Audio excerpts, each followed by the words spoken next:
E aí pessoal, tudo bom? Sou o professor Washington Neto e venho aqui trabalhar com uma temática muito importante numa bateria de 4 vídeos. A ideia é te dar um panorama geral sobre o Oriente Médio, destrinchar um pouco algumas questões que alimentam ainda a guerra na Síria e qual é o envolvimento internacional em relação a essa temática.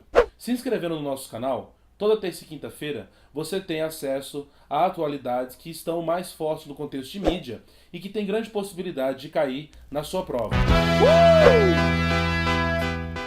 Bom, no tema de hoje, a gente vai trabalhar o Oriente Médio numa escala bem geral, e nos próximos vídeos a ideia é ir aprofundando algumas temáticas, como o caso de Primavera Árabe, Estado Islâmico, justificando esta guerra dentro da Síria, beleza? Bom, então a primeira ideia é, vamos fazer uma macroescala, um processo histórico sobre o Oriente Médio? E antes disso, eu quero chamar sua atenção para o que mais alimenta as notícias em relação ao Oriente Médio. Nós falamos do Estado Islâmico, da Primavera Árabe, da guerra na Síria, belezinha? Então, historicamente, você precisa destrinchar isso daí. Então, eu estou aqui hoje para te ajudar. Vem comigo, olha só. Na parte de Oriente Médio, a gente precisa entender algumas bases históricas. Primeiro, ali você tem a formação das primeiras civilizações humanas da história da humanidade. Não se chamava ainda Oriente Médio, mas você percebe que já havia uma ocupação e uma consolidação de população nesta região. Belezinha? Uma outra característica importante, pessoal, é perceber que dentro da região do Oriente Médio há a formação das 3 principais religiões monoteístas, também conhecidas como religiões abraânicas: judaísmo, islamismo e o cristianismo. Então, só dentro dessas características você percebe que há uma diversidade que no futuro vai alimentar a intolerância.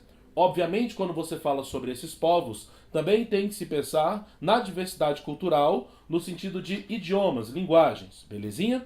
Então veja bem, uma outra questão que é importante você perceber é que o Oriente Médio é dividido do ponto de vista geopolítico no contexto de Ásia, o próprio Oriente Médio, como a gente conhece, e o norte da África também é islamita, tá bom?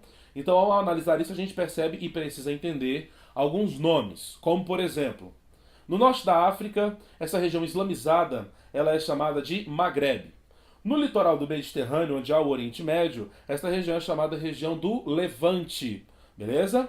E toda a região que nós conhecemos como Oriente Médio e Norte da África alimenta a ideia da Grande Arábia, que seria um sentimento nacionalista, onde o povo árabe teria um único Estado-nação dedicado aos árabes. Legal? Uma outra questão importante, pessoal, você perceber que há uma diversidade étnica muito forte. Além de judeu, além de árabe, nós temos os turcos, armênios, curdos. Isso já alimenta também uma questão de identidade com o território e a intolerância. Tá bom? Na outra questão da variação dos idiomas, você percebe que os persas, o árabe, o hebraico são idiomas com essa alimentação dessa diversidade. E não esqueça também, pessoal, que além de povo e língua, você também percebe que vários povos praticam determinadas línguas. Então, quando você fala sobre a parte do árabe, do turco e do persa, eles são povos e também são idiomas, belezinha? Vale destacar o caso do Irã, tá? Que o Irã, muitas pessoas acreditam que é um país majoritariamente árabe e muçulmano. Na verdade, eles são persas. Belezinha? E ao final de Primeira Guerra Mundial, é importante você analisar que há o alimento desta ideia de nacionalismo. Não só a Europa, mas como o Oriente Médio passa a se arranjar no sentido de formar Estados-nações. Então, não somente o povo árabe com a ideia de Grande Arábia, mas também os judeus que já alimentavam essa ideia de formar um Estado tipicamente judaico. Belezinha? Ainda não posso falar de Israel. Israel só depois da Segunda Guerra Mundial.